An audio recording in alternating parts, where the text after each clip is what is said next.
हेल' लोगोफोर आरोबाव नोंथांमोननि मोनसे गोदान भिडिअनि आपडेट लाना फैलायबाय। नोंथांमोना आंनि भिडिअखौ जोबजासिम नायहैब्लासो मिथिगोन माबे चेनेलाव आगारदों।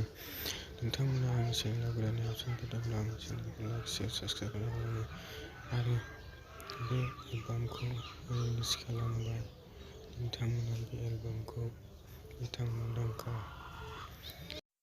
मुंदांखा देंखोनि रानि सुलेखा बसुमतारीनि चेनेलाव थांनानै नायनो हासिगोन। बे चेनेलनि लिंकखौ डिसक्रिपसनाव होना दोनदों। नोंथांमोना डिसक्रिपसनाव थांनानै नायहैब्लानो जाबाय।